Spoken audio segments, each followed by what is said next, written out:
And now, introducing Port Ludlow's own chef, Thysen Scott. Hello everyone, and welcome to Ty's Kitchen.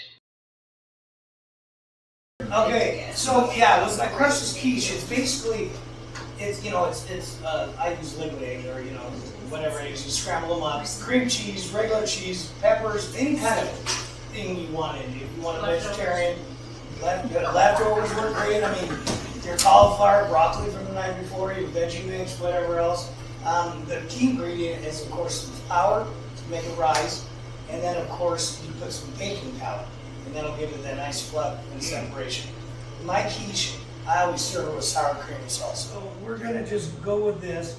And basically in a bowl with, my mix, my baking powder, buttermilk, just get it incorporated.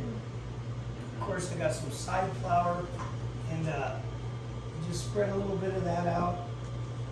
Once you get this incorporated, and that's the thing, is these are going to be cooking off while we're doing the other things, to where when we pull them, they should still be nice and warm. Put a little butter on it, and then my strawberry shortcake, I'll get into that. It will be the freshest strawberry shortcake you ever had in your life. So every Sunday on Seahawks season, I actually have about a group of 16 to about 20 people come to my house, and I throw out different things. And so every time they like it, you want to be invited? There's a waiting list, actually. But when I do those, it's like people are like, oh, this is so great. So that goes on my menu. Doing that for the last 7-8 years now, I have a 9-page menu. If y'all want it, I'll give it to you, but call us up or something like that, because it just keeps expanding because, as everybody knows, I like to cook the world. I mean, I travel a lot. We go to Puerto Rico every year. We go to New York. Actually, when I travel, we look up online like Guys Grocery Games or Dinners, Drive-ins, and Dives, and all those places. Yeah. They're just fun to go to and go get that one. We've got to hit all his books. Do you? Okay, perfect. Yeah. We know where to look. Exactly. Yeah. No, and it's just kind of fun because you get to experience, the Southern culture. We go to New Orleans twice a year, and it's just awesome to be able to get that kind of culinary background. Yeah, it is.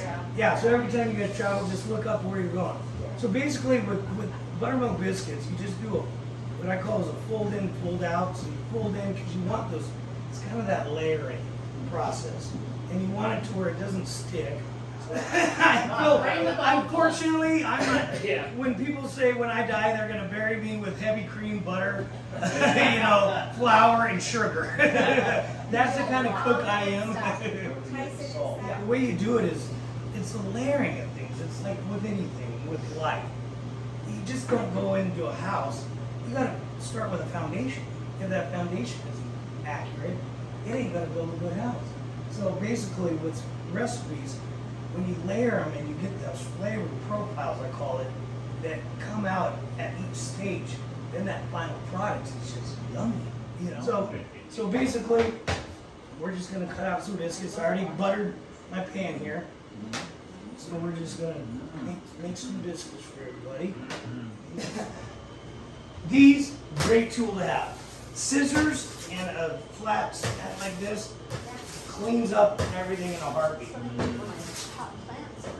It is something that I just love to do on the side because not only the freshness of the product, but you can really dictate what your flavoring profile is. For sure. All right, so we established we got quiche going on, of course. We got biscuits, that's going to be dessert, but of course, those are going to be for breakfast. Sausage gravy. Cook some sausage down. Add some flour to it. Kind of make it kind of a pasty look.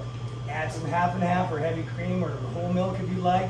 A little salt, pepper, and you got a scratch gravy basically. Sausage gravy. I add butter, of course. Everybody always wonders how do those biscuits turn out to where you've got that nice golden top. You just do a little egg wash. If you spray, people use Pam spray or something like that, or even some oil or whatever. If you just use a little egg wash, it'll give that nice browning on the top. It's yummy. I can't wait. So do you add any water to that? No, just straight eggs. Yeah. Just give it a little brush. You're good to go. moving on to the next part of the program. We're gonna do salmon chips. If you live in the Northwest, you gotta be a salmon person. Oh yeah. Okay. Then, how many people do a salmon chip? Not many places, and it's commercialized usually. Ivers does them. I mean, I've been to a few places, but they're just like blah. I'm gonna show you how I do mine, and you probably want to emulate it because it's pretty decent. So, here's my homemade tartar sauce. 5 ingredients. Very simple. 3 parts mayo, 1 part lemon, 1 part dill, diced onions, a shot of vinegar, and lemon juice. Oh, Everybody enjoy my smoked salmon. yes, yes, Your yes. cream cheese, that is, I actually brine it myself, smoke it myself. You got cream cheese, you got butter crackers, you got smoked salmon there while we're starting out. Napkin time. Do you do the cooking at home? My wife has cooked 2 meals in 14 years. My smoked salmon, when my grandfather passed away years ago, there was 2 things I wanted. This dilly bean recipe and a smoked salmon recipe. Oh, your smoked salmon. Then I took it up a notch because, and I'll just tell you guys because you don't know my formula of what I do, but it's brown sugar, salt, smoked paprika. That's the basis. That gives it that smoky flavor. And then onion and garlic powder. That's all you need. That's all. Brine it for about 24 hours, smoke it, and I do a big chief with hickory and applewood. And it do about 4 to 6 hours depending on the temperature and all that. I actually double lid it so the smoke stays in, and voila, that's what you get. Not too bad. Not too bad. I get lucky every once in a while, as they say. So here's that's coming. That's what we're starting here. Like salmon that you got? Okay, now we're going to my salmon. Salmon chips. So, basic tempura. Everybody knows it, everybody uses it, good to go. This is just store-bought tempura. I mean, that's one of those items I can't really manipulate or make myself. Yeah, I mean, it's basically baking flour, some all-purpose flour, stuff like that. But, and then my key is Bud Light Lime. I figure Bud Light Lime, because it's going to bleed that lime flavor out of the salmon chips when you deep fry it and everything. But it's also the seasoning that goes with it. Just 1 second, we got biscuits. I'll share just about every recipe. There's just that style procedure. It's like you can give 2 people the same item and give them all the same ingredients, but it's going to turn out different. You know, it's kind of like that story in a small neighborhood. You know, the first person that hears it on the street, by the time it gets to the end person, it ain't even the same story. Y'all know what that means. Okay, so we got our tempura, Bud Light Lime.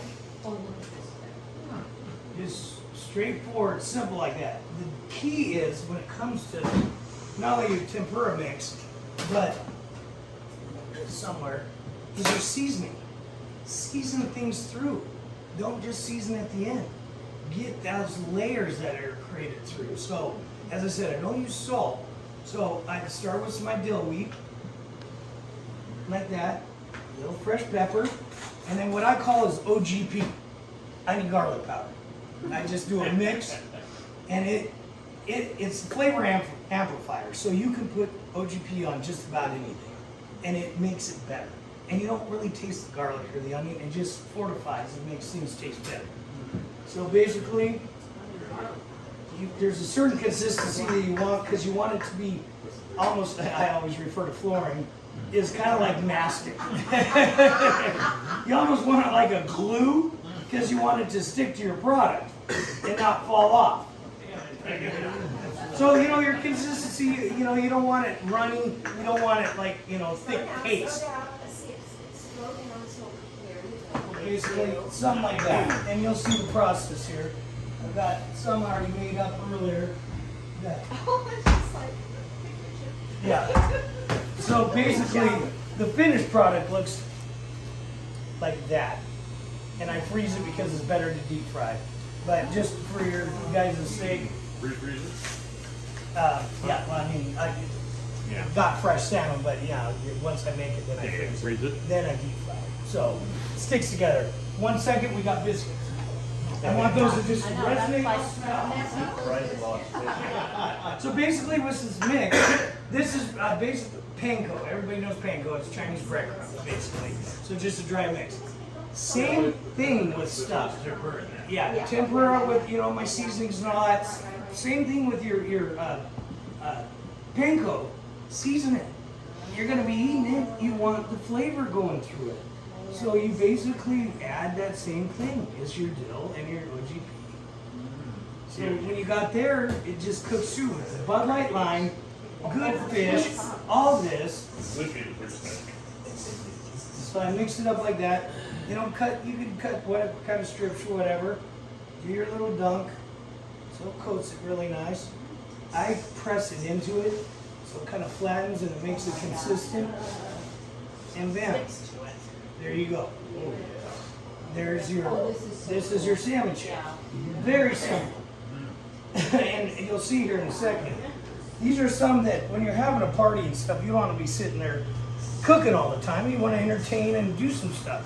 All these techniques that I'm showing you and what I'm trying to explain is do these in advance. And then you got, a warming oven or you put it at 150 degrees or 175 or whatever. And you can hold these products so well for so long.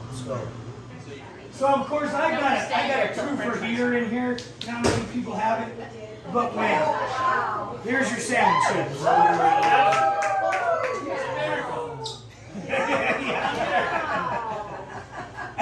The key with this now, I make a little side load. So I got that same dill, same onion and garlic powder.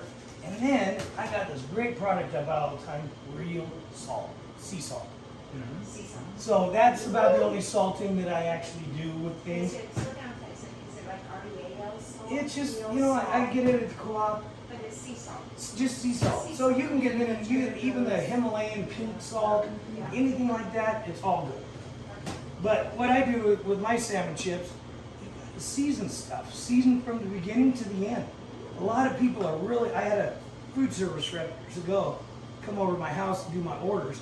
And he goes, you know what, Ty, the only thing that I can tell you about your cooking is that you actually know how to season things correctly. You ever go places and it's just dull and bland? You're asking for salt or pepper, some hot sauce or something to put on it.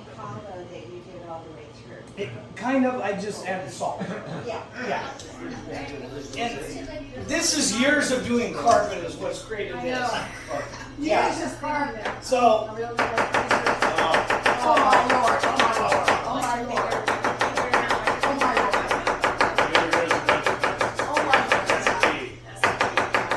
Oh my Lord. Yeah.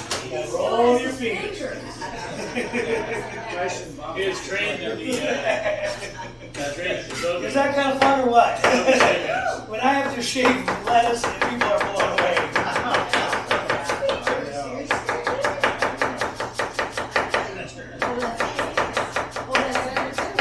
Isn't that fun? I don't even get love. It just happens. I know.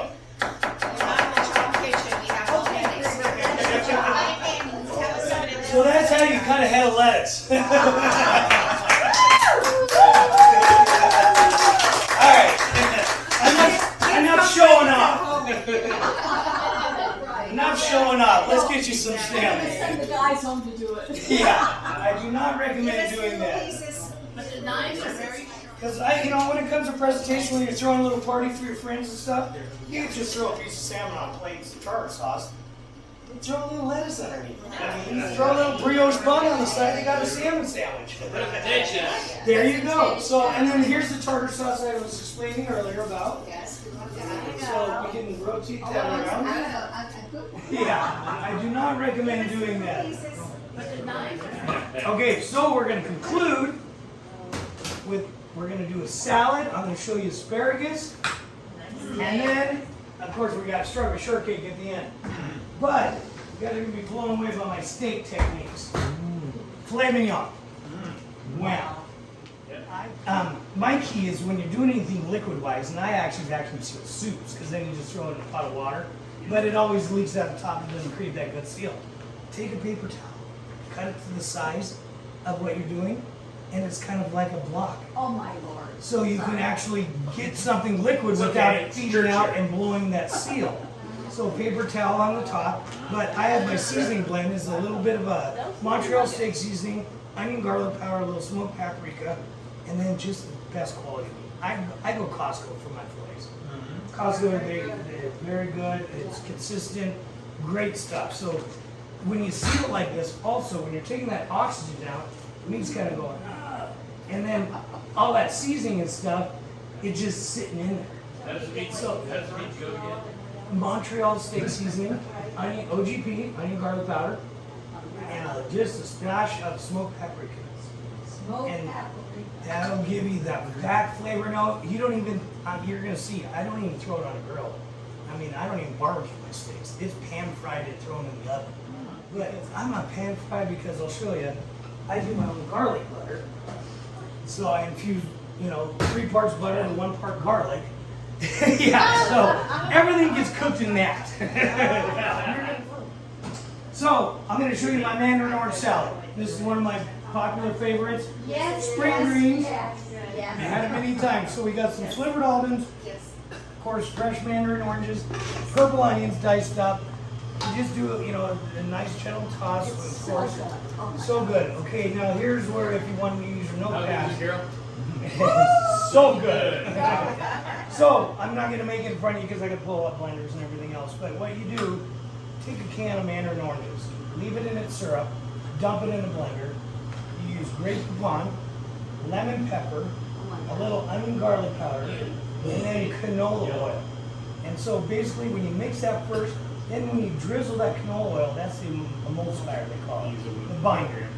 Yeah, Or a blender. exactly, blender, yeah. Just any household blender or whatever. And then you come up with my mandarin orange vinaigrette that I do from scratch. It should be okay. I get lucky every once in a while. Thank you. I paid her to say all this. So basically, when it comes to, as I said with steaks, I do my homemade garlic butter, which is just 3 parts butter to 1 part garlic. Crushed garlic, Costco style thing. And then you basically just do a sear. So we'll start off with these, and then I'll go to the next one, and then we're gonna just finish them in the oven. Very simple, but you'll see the final result is not too shabby. So I don't know if anybody uses these. I use it all the time because I do high volume, but this is called an emulsion blender. So basically what I do is I got some fresh cut strawberries on the bottom because you want the freshness. Some Costco frozen strawberries are great. They're in season. Everything's good. I use about a cup of sugar for this amount for all you guys. And then a little simple syrup, which is equal parts water to sugar. And then strawberry jam. Woo! That's what makes that sweetness. So emulsion that. You can go all the way to the bottom. You're not going to destroy your pan. You're making strawberry shortcake. And you just do a rotation like that. You got your fresh strawberries.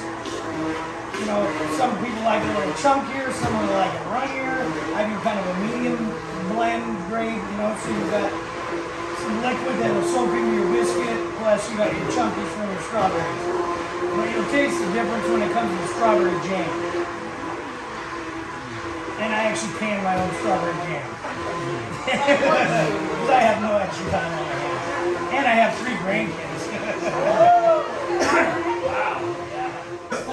Yeah, I'm like, she's got a list I'm charging for.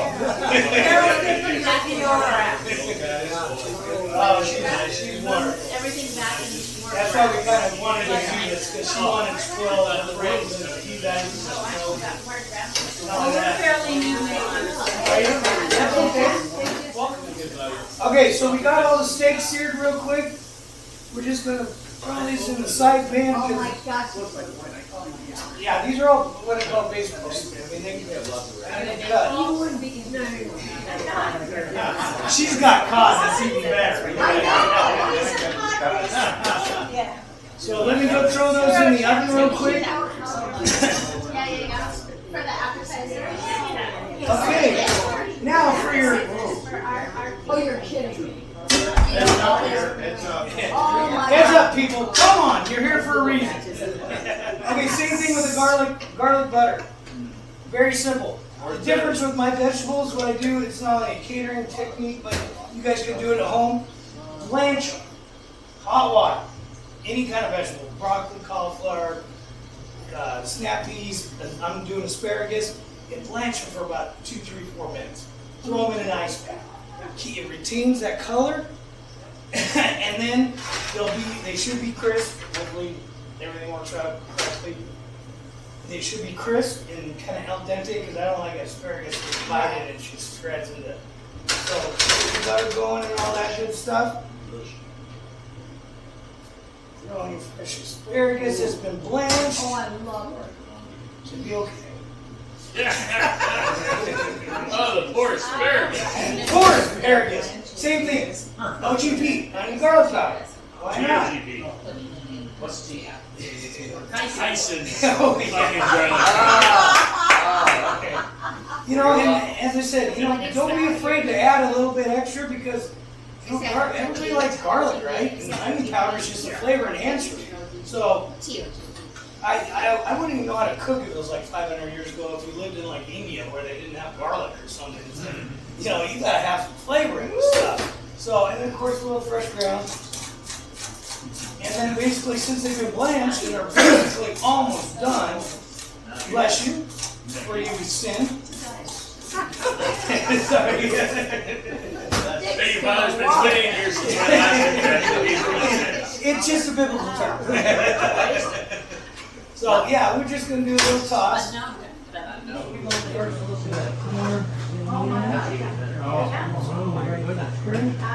the ants didn't get one. There. And I didn't get one either because Perfect. Okay, just one second. I got steak knives here, everyone. Of course. Yes. Oh, that's the sour cream, horseradish sauce. So if you want that for your steak, if not, we got A1. If not, just eat it. Or if you want some garlic butter on it. Anybody want garlic butter on it? Good man. That's how It's a heart attack on the plate. you love it. Tyson, how hot is the oven for finishing this up? I do 350 for about 7 to 10 minutes, depending on your color. So, very simplistic. Yeah. Yeah. So good. I thought this was going to be a very had simple so much dinner. This meat. is I like know, an you 8-course meal. So good. All right. Thank you, Tyson. I Definitely. didn't cook before. For the one on. That's why you guys are paying me the big bucks, right? Right. I think you're losing money on this. You're all good. Tyson. Tyson. Thank you, thank you. Here. Here, here. Take it, sweetie. That's for later. All right, so I know you're probably full. That's why I got to-goes for the strawberry shortcake. Yeah, at least you gotta try a bite. Because you all saw those biscuits made fresh scratch. I mean, from flour and buttermilk to oven to your tummy. I mean, how many places And then do you that? get tucked into bed. And then you get, then you go into a food coma and you're gonna wake up tomorrow going, God, I hate Ty. Or I love him too much. So yeah, Don't basically, listen to that, Debbie. No eating for 3 more days. I know, right? Amen. Oh, Imagine being married to him. You are a I saint. know, it's seriously. Let me tell you. I guess there are worse things you could complain about in a marriage. Mine is like, my husband It looks makes like he's got. really good food and loves me to eat it. When he was eating the dough, it looked like he had good hands. yeah, without doing it, they're like, okay. And as I said, I'm an infuser. So this whipped cream has got heavy cream. Powdered sugar is the key to binding whipped cream. You use granulated sugar, great, it'll sweeten it. Powdered sugar will bind it and let it hold. So you can actually, 2 days later, this doesn't even break because of powdered sugar. You're a pusher, not a combiner. Yeah, that too. So that's, and then of course strawberry jam in it and a little bit of vanilla, heavy cream. That's all you need. So let's, No sugar in there. yes, there's a lot of Powdered sugar. powdered sugar. Sorry. Whipped cream. All right, so of course we got our Oh strawberry my gosh. shortcake. Woo! Oh my gosh. That'll treat you good. Did I tell everybody to fast for like 2 days before this? No! You gotta tell Carol that next time to warn us. Carol, I told you. Tell everybody to fast for 2 days. Okay, so we got that. Of course, let's get a scoop of my famous strawberry whipped cream.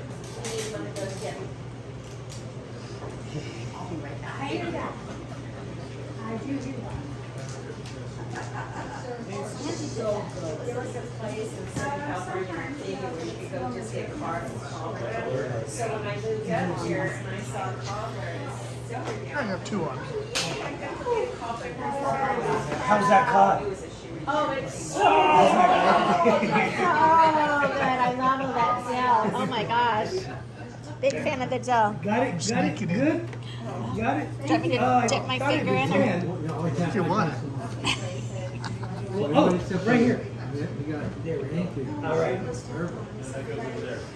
How is it? Oh wow, that is. And that kind of conclusive festivities. Enjoy.